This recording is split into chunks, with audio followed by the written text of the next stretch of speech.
네, 안녕하세요. 제 13회 서울국제건축영화제 스페셜 토크 용산 미군기지를 이야기하다를 찾아주신 여러분들 환영합니다. 오늘 이 시간에는 이제 평택으로 이전한 용산 미군기지가 남긴 역사와 그 영향력에 대해서 전문가분들을 모시고 궁금한 점들을 해소해보는 시간이 될 텐데요. 오늘 자리해주신 게스트분들 소개해드리겠습니다. 안녕하세요. 안녕하세요. 네, 각자 저희 관객분들을 위해서 인사 말씀과 소개 부탁드립니다. My name is Jacko Zwetsloot, and my first time to visit Yongsan Base was back in 1996 when some American friends of mine invited me to join them there for dinner at the Oasis restaurant in the Dragon Hill Lodge. And much later, in 2011, I came to work at the Dragon Hill Lodge running the tour desk there, the Discover Seoul tour desk, where I organized and ran walking tours, historical walking tours for US soldiers and their families, and also sold tickets to Everland and Lotte World and things like that. 네, 안녕하세요. 서울시 도시계획국에서 근무하고 있는 김홍렬 주무관이라고 합니다. 용산 지역에서는 제가 주로 이제 닉네임이 용산 김씨라고 불리는데요. 서울시에서 근무하면서 많은 시민분들과 이전하는 용산 기지에 대해서 이야기 나누고 앞으로 용산공원 어떻게 만들어 갈 것인지 용산공원 시민소통공간이라고 하는 공간과 SNS 운영을 함께 하고 있습니다. 오늘 이 자리에서도 더 많은 이야기들 확장해 나가서 이야기 나눴으면 좋겠습니다. 감사합니다. 안녕하세요. 저는 고려대학교 건축학과에 근무하고 있는 오다니엘입니다. 처음 용산 기지를 접하게 된 거는 2013년도에 용산 공원 마스터 플랜 팀에 참여를 하면서 안에도 들어가 보고 사람들을 이렇게 만나면서 다양한 안과 밖을 이렇게 볼 수 있는, 접할 수 있는 기회가 있어서 관심을 가지고 계속 어떻게 하면 그 용산 공원이 됐을 때 주인을 많이 만들 수 있을까 고민을 많이 해왔습니다. 네, 이렇게 다양한 분야의 세 분을 모시게 됐는데요. 올해 서울국제건축영화제에서는 이 토크와 동일한 제목의 특별 섹션이 마련되어 있습니다. 바로 용산 미군기지를 조명하기 위한 특별 섹션인데요. 해당 섹션에는 세 작품이 준비되어 있습니다. 먼저 브렛 지브로라는 작품에서는 일명 밀리터리 브렛이라고 불리는 전 세계 미군기지 안에서 생활했던 사람들의 이야기를 들어보면서 미군기지 안의 생활에 대해서 알아보는 영화가 되겠고요. 그라이아의 주둔하는 씬에서는 증강현실 게임과 온라인 세계를 통해서 일반 사람들은 볼 수 없는 미군기지를 관찰하려는 시선이 등장하는데요. 어쩌면 우리가 미군기지를 바라보는 시선을 대변하고 있다고도 하겠습니다.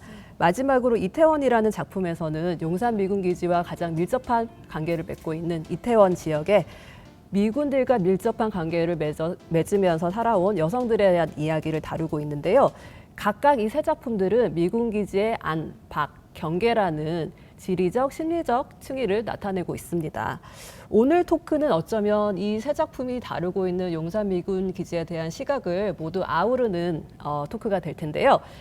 세 분께서 소개를 하시면서 잠시 언급해 주셨는데 보다 조금 가볍게 용산 미군기지에 대한 어떤 그런 개인적인 기억들에 대해서 얘기를 나누면서 저희가 한번 토크를 시작해 볼까요? My first year in Korea, I lived in Paju, and there were at that time a lot of American military bases around there. There was Camp Gary Owens and Camp Howes, Camp Giant, Camp Edwards, lots of other ones that I forget. And I was teaching English there for the Paju Ministry or Paju Office of Education. And my colleague, who was also an English teacher, he had a base pass, and so every week, at least once a week, we would go and visit one of those bases and eat an American meal and then go home. So that was my first experience with American bases, was going on there and eating food. And then later on, much later, I had breakfast with some friends at the Navy Club, and we started talking about the history of Yongsan and what about during World War II when the Japanese were here. Were there American or other Allied prisoners of war held in Korea? And that was really what started my historical journey into finding out more about Yongsan. Was that I discovered that in Korea there were actually, in all of Korea there were 3 Japanese-run prisoner of war camps, and 2 of them were in what is now South Korea, and one of them was very close to Yongsan Base. And learning about that also made me learn about the history of the base itself, the buildings on Yongsan, what it was used for, when the Japanese left, when the Americans came. And it's been a very fascinating journey. I've learned so much over the last 10 to 12 years about Yongsan. 저는 이제 어렸을 때 그 부산에서 자랐고 부산에도 이제 그 부산 광역시라고는 거대한 도시 한 가운데 미군 기지가 있었습니다. 이제 초중고등학교를 이제 미군 기지를 다닐 때는 저에게는 그냥 회색 담장이 모든 이미지의 전부였고 그 한동안 이제 그것을 잊고 우리나라의 군대를 갔다 왔죠. 군대 갔다 오고 난 뒤에 이제 부산을 다시 가보니까 많은 변화가 있었습니다. 부산에도 미군 기지가 빠져나가고 공원으로 만드는 작업을 하고 있었고, 제가 이제 대학원 박사과정까지 끝나고 난 무렵에는 이제 용산, 서울에 있는 용산이 이제 미군 기지를 이전하면서 부산에서 했던 것 같은 과정들을 똑같이 반복하고 있는 과정 속에서 제가 어렸을 때 접하지 못했던 부산의 주한 미군 기지와 용산의 주한 미군 기지는 프로세스는 거의 동일하게 진행되지만 그 장소마다 쌓여져 있는 기억들이나 사람들이 이제 남기고 가는 어떤 방식들이 좀 많이 달랐던 것 같습니다.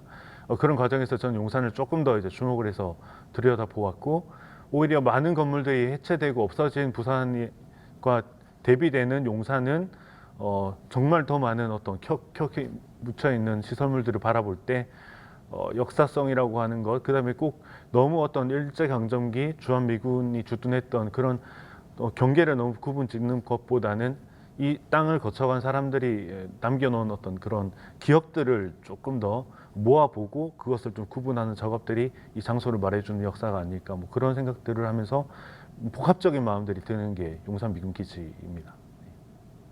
네, 저는 2013년도에 아까 말씀드린 것처럼 국토부의 마스터 플랜 팀에 이제 참여를 하면서 조금 의아하고 좀 놀랬다고 할 수 있는 것이 이제 기지였기 때문에, 그때만 하더라도 이제 용산 기지로 주한미군과 또 유엔사가 같이 함께 있어서 한국의 모든 전쟁 시에 전쟁 시와 한국에 있는 모든 그 외국 군인들과 연결하는 총사령부가 있었습니다. 그래서 굉장히 중요했겠죠. 그래서 그 안에 있는 여러 가지 정보를 받기가 되게 어려웠고, 그 설계하는 사람 입장에서는 굉장히 어려움이 많았습니다.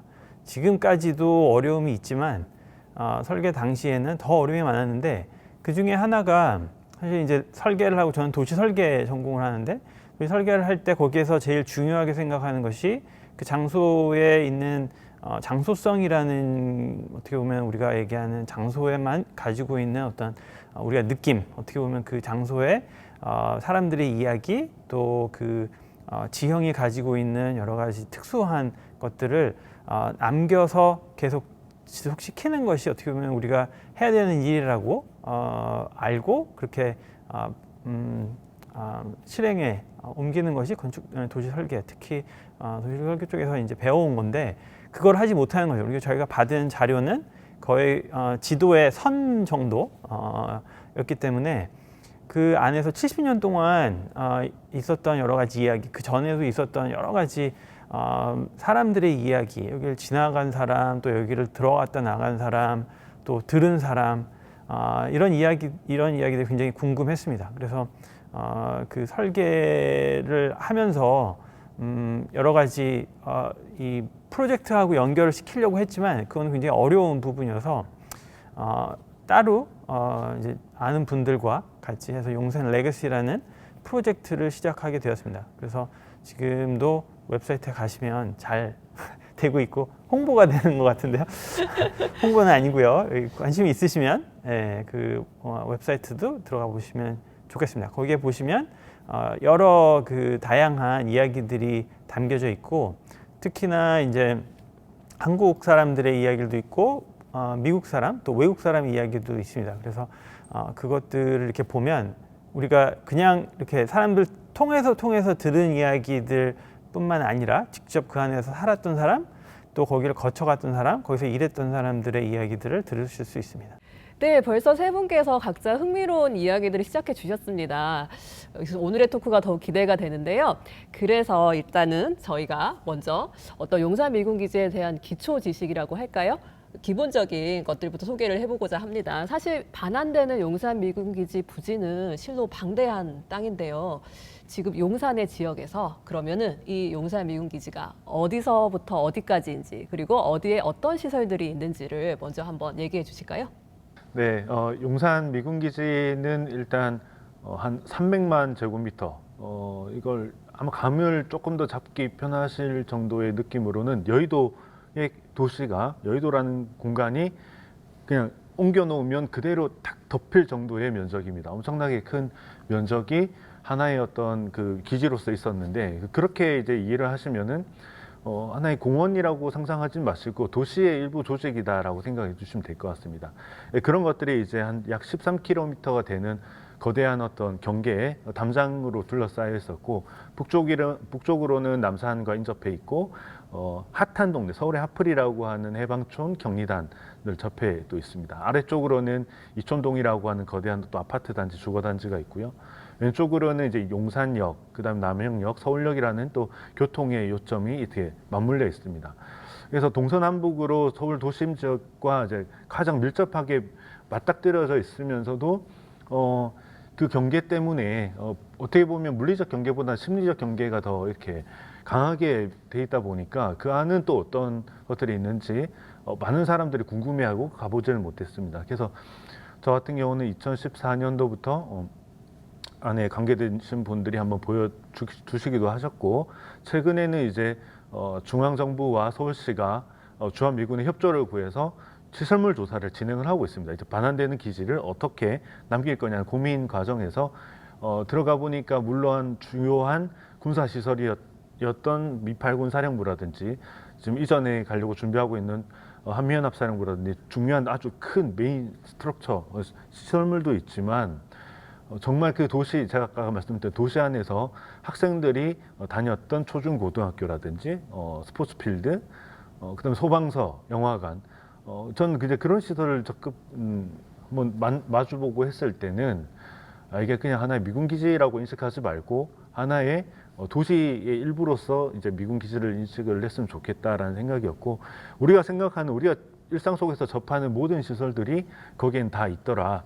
라고 이제 인식을 같이 이제 조금 공감을 해주셨으면 좋을 것 같습니다. 그런데 하지만 그 장소만의 매력 포인트는 뭐냐면, 고밀화된 서울 도시에서는 엄청나게 높은 건물들이 많은데 오히려 그 속에서는 높은 건물들이 없어서 주변에 있는 남산이라든지 저 멀리 보이는 관악산이 내 한눈에 걸림돌이 없는 건물들이 없이 그냥 바로 느낄 수 있다라는 게 정말 매력 포인트였다. 뭐 이렇게 설명해 드리면 어떤 시설물이 있는지 좀 이해를 하시지 않을까 싶습니다. 이제 그러한 건물들이 한 1000여 동이 있고요. 그 1000여 동이라는 건물은 예전에 일제강점기 때 병영으로 남겨진 건물들도 있고, 그 이후에 주한미군들이 필요에 의해서 만들어진 건물, 뭐 그런 것들이 복합되어 있다 보니까 정말 멜랑꼴리한 공간이 용산 미군기지다라고 일단 그렇게 설명을 좀 드리면 좋을 것 같습니다. 네. 지금까지는 어떻게 보면 서울시하고 국토부의 공식적인 이야기였고 사실 서울을 많이 다니시면 사실 보이지 않습니다. 여기가 기지인지 어디가 경계인지 사실 보기 되게 어렵습니다. 아마 기지였기 때문에 더 그랬을 수도 있는데, 우리가 별로 보지 않고 그냥 지나치는 콘크리트 벽돌로 이렇게 콘크리트 벽으로 이렇게 돼 있고, 나무들도 많이 이렇게 심어져 있고, 안에가 잘 안 보이기 때문에 건물이 이렇게 높은 건물이 별로 없거든요. 그래서 보이지 않고, 또 우리가 바쁘게 살아왔기 때문에 계속 다니는 길 옆에 있었던 그 간판이나 그런 게 없기 때문에 사실 알기 어렵고, 또 그렇지만 또 안으로 들어갔을 때는 아무것도 새로 건설되지 않은 지형을 그대로 거의 가지고 있기 때문에, 아까 얘기하신 것처럼 옛날에 한국에 있는 여러 가지 그림들이라든지 시라든지 그런 걸 보면 이제 배경에 나오는 이미지들이 아까 얘기하신 관악산이라든지 동작이라든지 남산이라든지 이런 원형들을 좀 볼 수 있는, 그나마 볼 수 있는 그런 장소이기도 합니다. 제일 깜짝깜짝 놀라는 것이 1960년대에 찍은 사진들을 보내주시는데, 거기에 보면 한강이 굉장히 가깝게 보입니다. 거기서 보면 정말 여기 가까이까지 오는 것 같이 보이고, 남산 위에서 찍은 용산 그 기지의 전경을 보면 정말 우리가 생각하는 이렇게 구릉지 같은 이거 보이는데 다들 못 보셨잖아요. 깜짝 놀라실 겁니다. 그래서 저 생각에는 더더욱이나 이 공간을 좀 공으로 남겨서 옛날에 여기가 어땠는지, 여기 어떻게 서울의 원래 지형이 우리가 막 개발할 때는 모르고 막 했는데 그나마 우리가 이 공간이 어땠고 또 여기에서 어떤 그 우리가 막 조선시대 얘기 많이 하는데 그때까지도 연결할 수 있는 어떻게 보면은 밑에 원형이 남아 있어서 되게 흥미로운 공간이다라고 생각합니다. 자, 그러면은 한번 역사를 거슬러 올라가 볼까 합니다. 이렇게 말하면 너무 방대한 이야기가 될 텐데요.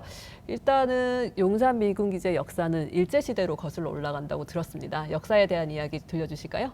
Even before that, in 1882, there was the Im-Aw incident in Korea, the Im-Aw rebellion, and at that time, the Chinese brought some soldiers here, and they were camped in an area that we now call Camp Koina, which is where the new American embassy will be built. So that's very close to Sungmyong, Sukdae subway station, Namyong station, Seoul station. This area, Camp Koina there, and that's where the Qing Chinese had their army camp, and the father of King Kojong, the Daewon-gun, he had to visit that camp, and while he was visiting that camp, they pushed him into a box and took him on a ship which was nearby in the Hangang, and then sailed from Hangang all the way to Tianjin near Beijing in China, and they kept the Daewon-gun there in China for 3 years. So that kidnapping, that incident happened right there at what is now Camp Koina. I learnt that from retired Master Sergeant Kim Chon-soo of the Republic of Korea Army. He's done a lot of great historical research into Yongsan and taught a lot of it to me. So he showed me the area where the Chinese were, and then after, that was in 1882, 20 years later, the Japanese started to build their their army base there in 1906. So 1 year after the signing of the Ulsa Treaty, the Treaty of Protectorate, the Japanese began to buy land there very cheaply because it was a graveyard, a public graveyard for, because of course in Seoul you can't bury a dead person, so Yongsan was the graveyard. And they bought that land and they started to build these buildings. And some of those buildings from that early period, 1906, 1908, we still see on Yongsan today. And then after 1945, the Americans came. So it's had a really long history from the Chinese being there, the Qing Chinese, and then the Japanese from 1906, and then the Americans from 1945. And then there was a very short period of time, 1 year. In 1949, the Americans left, and the Republic of Korea Army took over Yongsan and made it the headquarters. And the Ministry of National Defense was there for 1 year until, of course, the Korean War began in 1950. And then after the Korean War, the Americans made that the garrison again. So it's really had such a fascinating and colorful history all the way from 1882 until now. 네, 아주 요약을 너무 잘 해주셨어요. 원래 지금까지- 작고가 CIA에서 일하거든요. 그래서 이걸 다 아는 거예요, 이게. 네, 굉장히 정리된 하나의 책을 읽는 듯한 네. 기분이었습니다. 네, 말씀을 해주신 바에 의하면 일제시대보다 더 오래전으로 거슬러 올라간다가 골자셨는데요. 두 분께서 더 보충해 주실 말씀 있으실까요? 좀 전에 이야기해 주시는 게 이제 그 대원군 시대 뭐 그런 전후 이야기를 해주셨는데 거기서 조금만 더 이제 보태면 일단 남산이라고 하는 공간은 이제 숭례문이라고 하는 걸 뗄래야 뗄 수가 없었습니다. 그래서 그 당시에 서울이라고 하는 공간은 이제 사대문 안에 이제 공간으로 한정되어 있다가 그 한정되어 있는 바깥 지역이 이제 한강과 접해 있는 저기 용산, 오늘날 미군기지 일대였습니다. 남산 아래 둔지산이라고 하는 게 또 있었고, 그 둔지산은 이제 흔히 말하는 숭례문으로 들락날락하는 사람들을 어떻게 관리하는 군인들이 이제 주둔하고 있다. 그래서 그 주둔의 둔지산을 따서 이제 둔전이라고 하는 경작지도 있었고, 그러한 어떤 조선 시대의 한 그룹들이 살아갔던 마을 동네가 조금 전에 설명해 주셨던 조선 후기, 그 다음에 일제강점기 초기의 이제 이야기들이 엎쳐지면서 공간의 주인이 이제 확 바뀌는 전환점이 되었다라고 이해를 해주시면 되고, 그리고 이제 여기는 길이 또 되게 중요합니다. 이제 숭례문에서 나오는 어떤 그 게이트를 지난 또 사람들이 오늘날 경부고속도로에 해당되는 양재로 가는 길목이 또 하나 있었고요. 동작을 통해서 이제 수원으로 가는 길목이 이렇게 갈림길이 되는 게 오늘날 용산 미군기지 일대가 되기 때문에 여기는 어떻게 보면 교통의 요점이라고 되게 그냥 두리뭉실하게 설명이 많이 되는데, 저는 이제 삼남지방으로 경기도 경남, 경상 충청도로 이어지는 길목에 옛길도 있었다. 그게 그 한가운데 이태원이 되게 또 중요한 역할을 했다. 이렇게 하면 조금 더 보충 설명이 되지 않을까 싶은데요. 네. 아까 말씀하신 것처럼 어떻게 거대한 서울이라는 도시 안에 한가운데 미군 기지가 있을 수 있을까 많이 얘기를 하시는데, 사실은 아까 얘기하신 것처럼 남산을 경계로 해서 시는 거기서 끝났습니다. 그러니까 사람들이 많이 사는 공간은 끝나고 이 밑에 공간은 거의 어디가 어딘지 사람 들었지만 모르는 공간이었습니다. 예를 들면 지금 미군 기지가 평택으로 이전했는데 평택이 어딘지 아시는 분, 평택 기지가 어디 있는지 아시는 분 계신가요? 그랑 똑같은 느낌이었다고 생각합니다. 용산 기지에서 60년도에, 그러니까 58년도에 계셨던 분이 용산 기지에서 신세계, 지금 오늘날 신세계 백화점에 PX를 가는데 반나절이 걸렸다고 합니다. 그러니까 상상이 되시죠? 여기에서 아니면 차 타고 가는데도 그랬잖아요. 그러니까 트럭 타고 가는데도 길이 좋지 않고 어차피 연결이 잘 안 돼 있기 때문에 굉장히 어려웠다고 하더라고요. 그러니까 오늘날 서울에서 평택 가는데 3시간, 2시간 걸립니다. 2시간. 그러니까 그런 똑같은 정도의 사람들이 생각할 때 그런 공간이었다라고 생각하시면 되겠고, 주변에 사실 아까 전에 얘기한 것처럼 뭐 엠버시 하우싱도 있고 굉장히 크게 자리들을 이렇게 점거라고 할 수 있는데 그 공간을 그렇게 쓸 수 있었던 거는 이렇게 밀도가 없었습니다. 그 주변에. 그래서 지형으로 봤을 때는 거의 습지도 많았고, 지금도 아직도 거기는 굉장히 저지되어 가지고 이렇게 좀만 비 많이 오면 물이 많이 차는 공간인데, 그 정도로 어떻게 보면 우리가 사실 잘 몰랐던 공간이고, 그게 지금 주변으로 해가지고 도시화가 많이 돼가지고 그렇지만 그 사람들이 별로 이렇게 접하기가 갈 일이 별로 없었던 공간이다라고 생각하시면 어떨까 생각입니다. And the other thing I forgot to mention before is we have to remember the importance of the railroad and the location of the railroad to Yongsan. Right, the first Korean train line, or the first train line in Korea, was from Incheon, from Jamalpur up to Seoul, and then eventually, when the Japanese took over Korea, that went all the way up into Manchuria and then to China, and so the Japanese Chosen Army was the army for not just Korea but also going into to China, and so that train. Still today there is a piece, a spur of that train line that goes into Yongsan base near the commissary, and that's where the Japanese would load up their men, their material, their vehicles, and take them all the way north through Seoul, through Pyongyang, into China and the rest of Asia. So that railroad connection, very important. When the American, Australian and British prisoners of war were brought during World War II, they got off the ship at Busan and they took the train from Busan to Yongsan, and then they were made to march through the streets to show the Korean people, look, these Western allies, they're not so strong, our Japanese army will defeat them. And so that proximity of the train line to the station, to the base is absolutely important. 그러면은 자코님께서 계속해서 부대 안에서 드래곤 힐 롯지 호텔에서 일을 하시면서 도보 투어를 진행하셨다고 들었습니다. 그 도보 투어 내용을 저희랑 공유를 해주시면 저희 관객분들께서 부대 안에 어떤지 상상하실 수 있는 기회가 되지 않을까요? Yeah, and that's actually how I got my job. In 2011, I was asked, can you lead history walking tours for American tourists, American soldiers and their families? And so I did an audition tour in the area of Jongdong.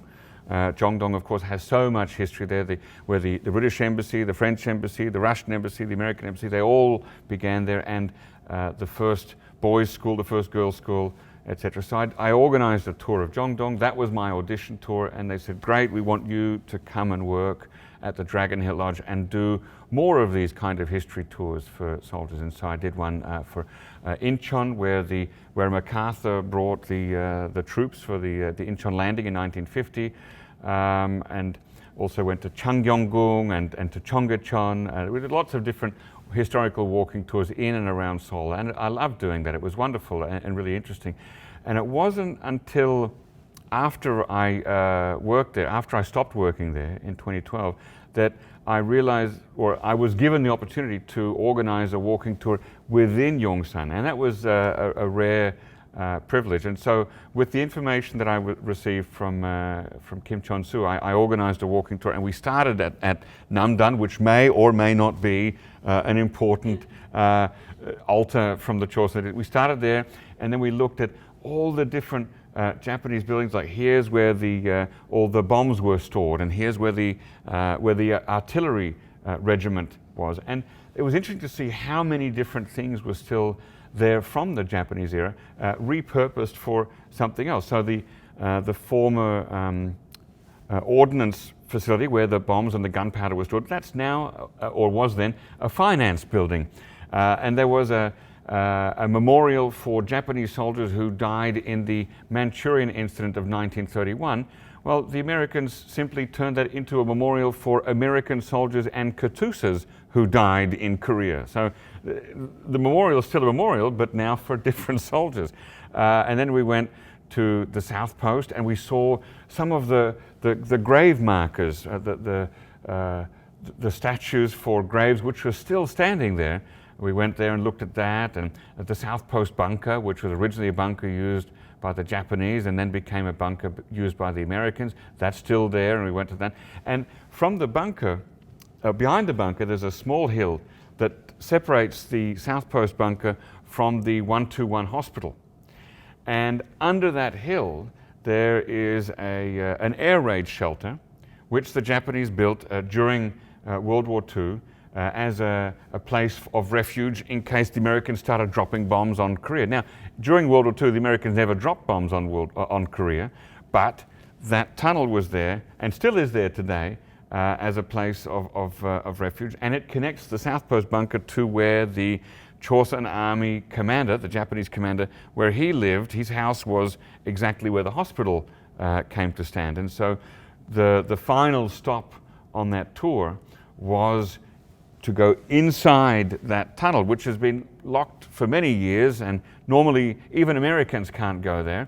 But we had somebody from the facilities building came and unlocked the door, and we went in there, and we saw inside it. It still had the same arched brick structure and some graffiti in there that had been written by Korean and Japanese people many, many decades ago. And it was fascinating to walk inside this tunnel that's been there for 70 years, completely forgotten by Koreans, by Americans, except for a small handful of people who know where it is.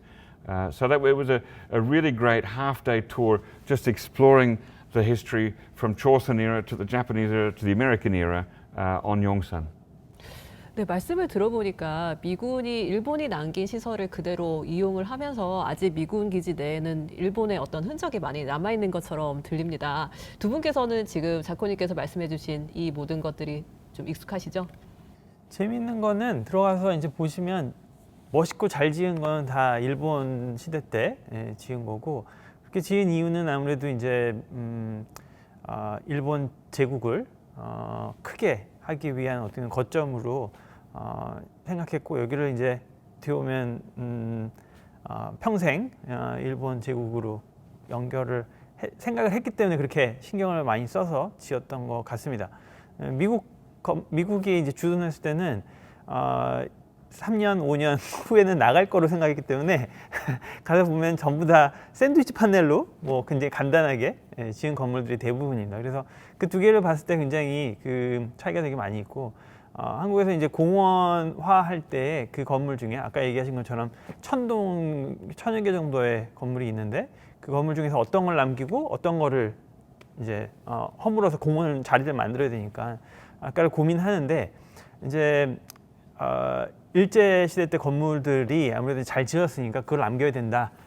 이제 그 이야기를 미군의 이제 사령관하고 얘기해서 이제 회의할 때 얘기를 했는데, 그랬더니 그러면 우리가 여기 있었던 건 지워지는 거냐, 없어지는 거냐 그러더라고요.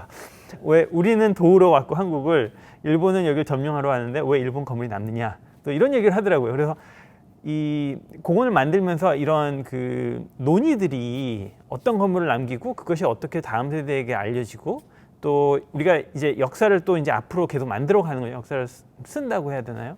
근데 여기에서 어떤 것이 중요하고 어떤 것이 덜 중요하고, 어떻게 보면 다 중요하지만 우리가 동시대에 이제 이걸 사는 사람과 또 거기에 앞으로의 미래를 생각했을 때 어떤 것들을 어떻게 남기고 이해하고 공감할지에 대한 논의가 좀 필요하지 않나. 그런 것들이 너무 전문가에게만 남겨져 전문가들이 잘 알아서 해주겠지, 이거에 너무 좀 한계가 있지 않나 하는 그런 프로젝트입니다. 그만큼 복잡하고 그만큼 굉장히 다양한 레이어가 있어서 정말 우리가 굉장히 간단한 문제들은 풀어왔지만 굉장히 많은 복잡한 이제 프로젝트들을 문제들을 풀어갈 때 되게 좋은 사례가 되지 않나 하는 생각을 해봅니다. 가끔. 네, 굉장히 흥미로운 역사적인 사실들을 많이 알아가고 있는데요. 조금 포괄적인 질문을 하나 드리려고 합니다. 용산 미군 기지는 우리에게 무엇을 남기고 떠났을까요? 일단 그 영향력에 대해서 생각을 해보면 이태원과 같이 그 주변의 그 지역의 직접적인 발전에 영향을 미쳤고요. 그리고 또 한편으로는 우리가 생각하는 미국에 대한 이미지를 형성하는 데도 이바지하지 않았나 싶습니다. 그 전문가 세 분들의 의견이 궁금합니다. 한국전쟁 이후에 거기에서 일하신 분들을 많이 만날 기회가 있었는데, 그러니까 그분들은 거의 40년, 50년씩 거기에서 일하신 분들을 이제 얘기를 들어보면 가끔 다들 한국이 오늘날 이렇게 될 줄 몰랐다. 그러면서 이제 그 안에서 하루하루 일할 일자리를 준 거, 거기서 열심히 일할 수 있는 것과 자기의 생계를 유지할 수 있는 그런 기회가 있었다라는 거를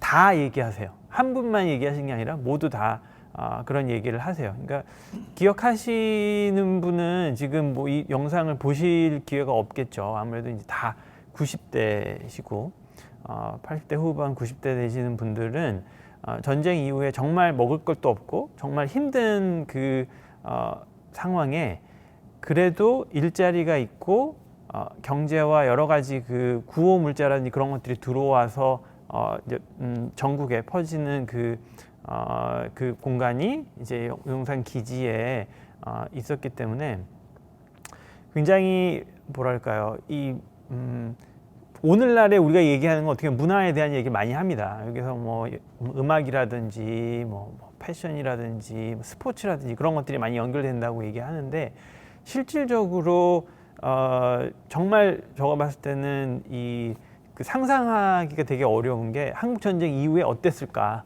우리가 지금 전쟁 전 세계적으로 많이 일어나고 있는데 그 공간들을 우리가 TV에서 봤을 때 그 공간에 우리가 사는다고 생각하시면 얼마나 이제 정말 어디서 물건을 사서 뭐 하루하루 끼니를 채워가기가 어려운데, 이제 그 상황에 미군 기지를 통해서 여러 가지 도움을 많이 받았던 그 공간이라고 해서 모두 다 정말 고맙고 정말 뭐랄까 정말 평생을 갚아도 못 갚을 정도의 도움을 많이 받았다고 계속 얘기를 하세요. 그러면 또 이걸 듣는 사람은 또 이게 친미다 뭐 요즘에 그런 얘기를 되게 많이 하시는데, 그분들은 그런 뭐 친미 뭐 이 반미의 그런 수준이 아니라 정말 살아남는 데 있어서 굉장히 도움을 많이 받았던 공간이라고 하시더라고요. 그래서 그런 얘기를 하고 싶습니다. 생존의 공간이었죠. 네. 저는 이제 미군 기지가 우리에게 어떤 것을 남겼냐라고 하면 일단 우리라고 하는 범주를 생각해 보면 저뿐만 아니라 저와 함께 살아가는 도시민들을 생각을 해보게 되는 계기가 최근에 기획 전시전 하나 기획을 했던 게 있습니다. 7월 16일 용산이라고 하는 전시회였는데요. 그 전시는 1950년을 주로 이제 딱 10년이라는 시간을 한정해서 다시 돌아보는 영상과 사진으로 이루었습니다.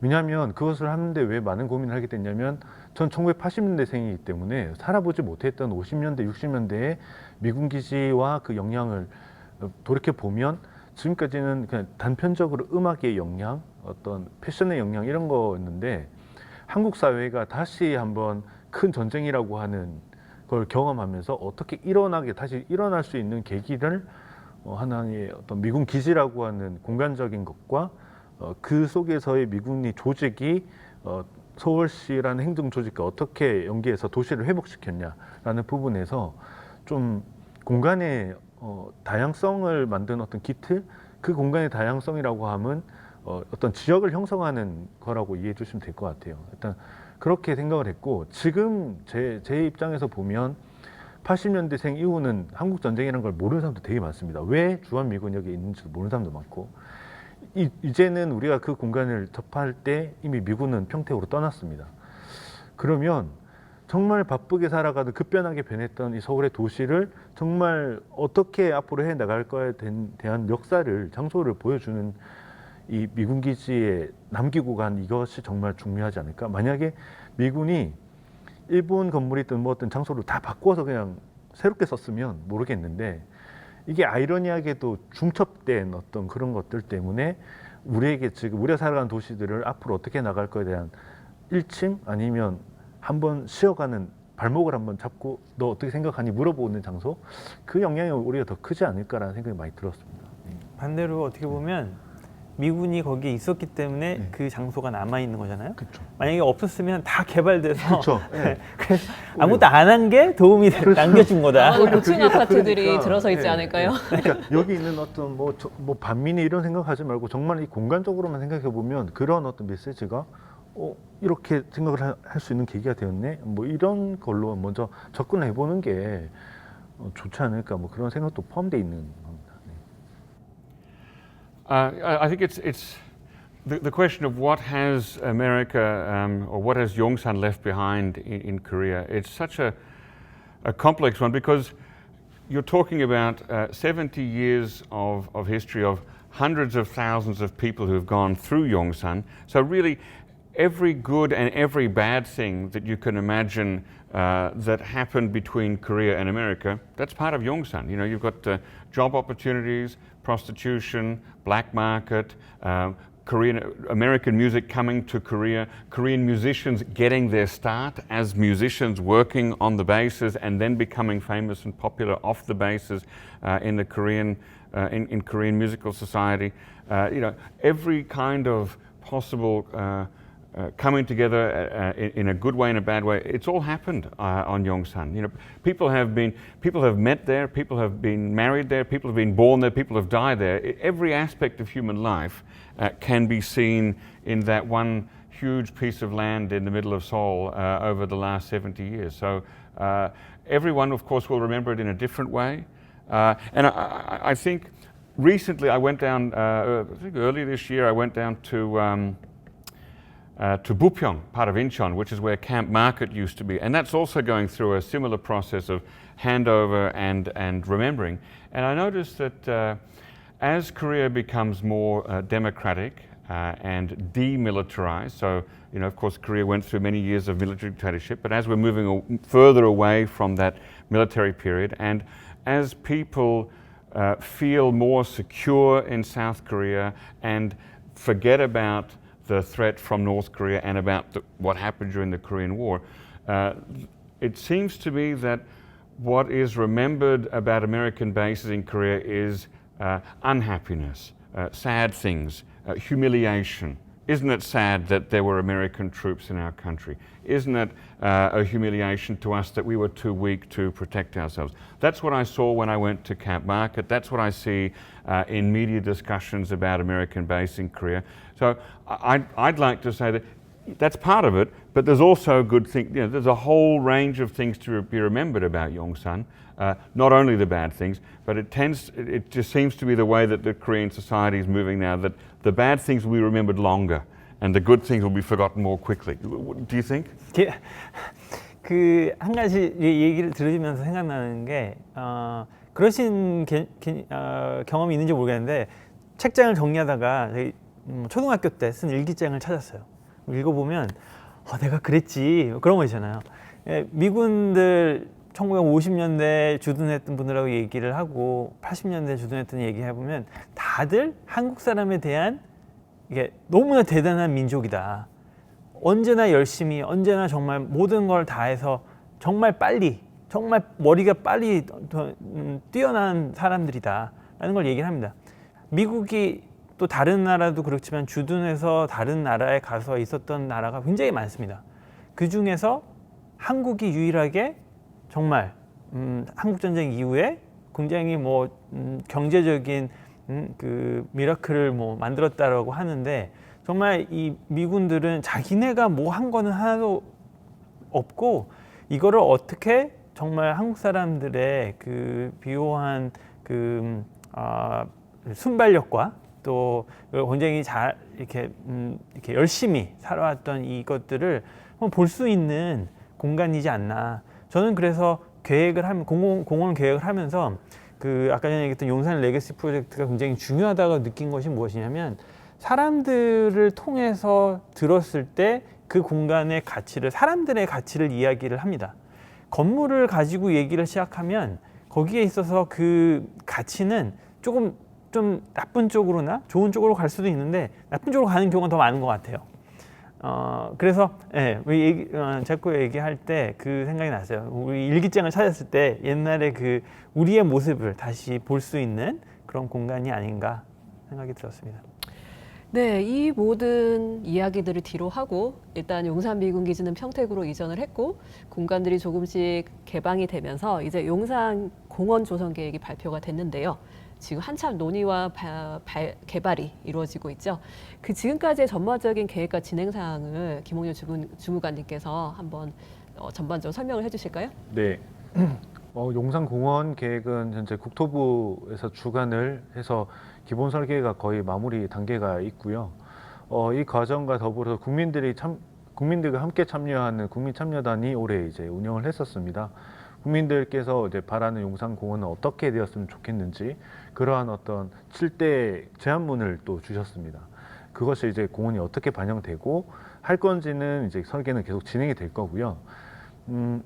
제가 이제 국토부와 같이 일하면서 전에 듣기로는 이제 올해 안으로 조금 더 미군 기지를 이제 접해볼 수 있는 개방 단지를 조금 더 확보를 하겠다라는 계획이 있고 계속 앞으로 부분 반환을 해 나가면서 직접 체감할 수 있는 공원으로서 느끼는 것들을 현장에서 해볼 수 있도록 이렇게 많이 하시겠다고 하고 목표는 2030년으로 생각을 하시더라고요. 근데 저는 이제 어떤 시기가 중요한 건 아니고 우리가 계속 지금까지 나눠왔던 그런 역사적인 이야기, 장소적인 이야기, 사람에 대한 이야기를 조금 더 이제 시민들이나 국민들이 현장에 와서 그걸 일단 느껴보고 그다음에 또 이제 공원으로 변화하는 과정들을 담아가는 게 지금부터 해야 될 일이고 또 그것을 하기 위해서 국토부와 서울시는 그렇게 하고 있다. 왠지 아주 정리하고 딱딱한 마무리 같은데 그렇게 지금 계획을 하고 있습니다.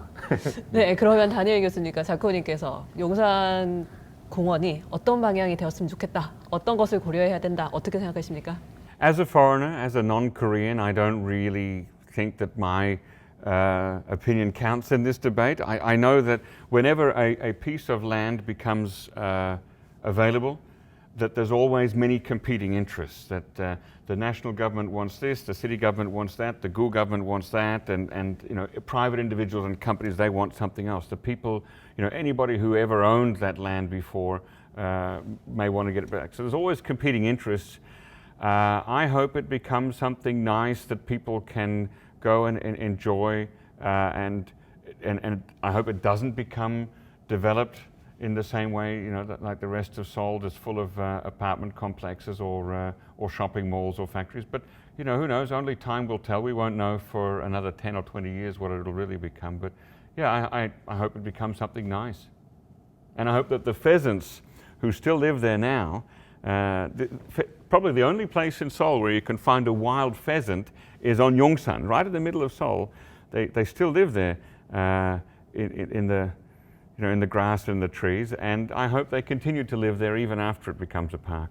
용산 공원이 이제 되는 과정에 있어서 아까 얘기하신 것처럼 정말 뭐 주정부도 그렇고 뭐 이 지방 서울시나 용산구나 또 제가 알기로는 시민 단체들이 많습니다. 용산 공원이 어떻게 됐으면 좋겠다. 뭐 해가지고 이름이 굉장히 긴 시민 단체들이 한 약 22군데 뭐 이렇게 있다고 들었습니다. 그만큼 좀 이걸 정치적인 어떤 공간으로 생각하고 어떤 그런 집단들이 굉장히 많은데 저는 그분들이 좀 뭔가 주인이 되고 싶어하는 사람들이 너무 많은 것 같아요. 그러니까 주인이 정말 좀 되는 시민들이 많이 나타나서 이 공간이 정말 시민들의 공간이 될 수 있는, 그러니까 공간이라 해서 내 자리다 이렇게 뭐 찜하는 그런 거가 아니라 정말 거기서 무엇을 할 것이고 거기가 왜 중요한지 나한테 중요한 공간이 되는 주인이 좀 되는 사람들이 많이 있었으면 좋겠다.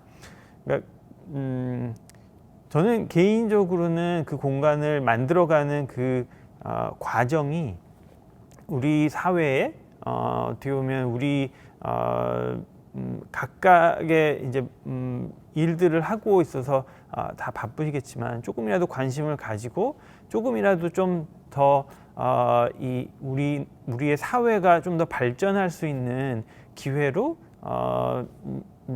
사용될 수 있다면 좋겠다. 왜냐하면 이게 공공의 공간입니다. 이게 소유가 없는, 그러니까 누군가가 소유하지 않은 공원으로 만든다는 것이 그게 좋을 수도 있고 나쁠 수도 있는데 안 좋은 거는 아무도 주인이 아닌 공간이 될 수가 있습니다. 그러지 말고 다 모두 주인이 됐으면 좋겠다. 근데 거기에서 되게 좀 초점을 맞췄으면 좋겠는 게 이게 미군이 주인이었고 일본 군인이 주인이었다고 생각하기 때문에 우리가 계속 돌려받았다라는 것에 뭔가 금단의 땅에 우리가 뭔가 이걸 다시 이제 얼마나 아픈 추억의 막 공간이라고 생각하는데 사실 저는 그렇게 생각하지 않습니다. 여기에 사실 미군들한테 얘기하면 자기네는 3년씩 35번 있었다고 얘기를 해요. 그 정도로 사람들이 군인도 여기도 미군도 계속 다른 데로 이렇게 계속 전역이 되거든요. 그래서 여기에 처음부터 끝까지 있었던 사람이 한 명도 없습니다. 그렇지만 처음부터 끝까지 계셨던 한국 분들은 계십니다. 그러니까 기지를 만들고 거기를 이렇게 계속 관리하고 거기에 하루하루 살았던 분들은 한국 분들인데 그분들이 한국의 변화를 또 굉장히 많이 잘 보셨어요. 그러니까 어떻게 보면 한국이 비교적으로 봤을 때 한국의 국력이라든지 한국의 문화라든지 이런 것들이 커간 것들을 미국 문화에 비교해서 이렇게 커간 것들을 볼 수가 있는 그런 어떻게 보면 그 공간을 사용한 증인들이라서 그런 분들을 통해서 어떻게 보면 우리가 한국에 대해서 배우고 우리의 뿌리에 대해서 배울 수 있는 그런 공간이기 때문에 굉장히 가치가 있다라고 생각이 되고 그것들을 우리가 관심 분야에서 자기가 관심 있는 가치를 가지고 있는 공간에서 여기하고 연결되는 것들을 찾았을 때 우리가 진정한 주인이 될 수 있지 않을까.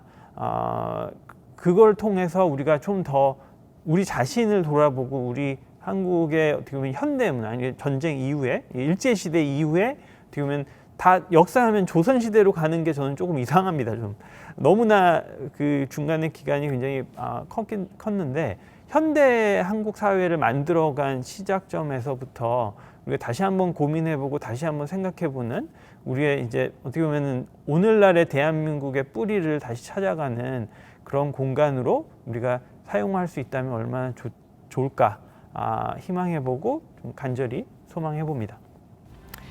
네, 오늘 이 토크를 통해서 저희가 알게 된 사실은 아이러니하게도 용산 미군기지가 이 한 번의 토크로는 다 담을 수 없는 얼마나 방대한 이야기를 가지고 있는가 하는 사실을 재확인하는 시간이 아니었나 싶습니다. 네, 아쉽지만 오늘의 토크는 여기에서 마무리할까 합니다. 오늘 어렵게 자리해 주신 세 분께 다시 한번 감사드립니다. 저희 다 같이 인사드릴까요? 감사합니다. 감사합니다.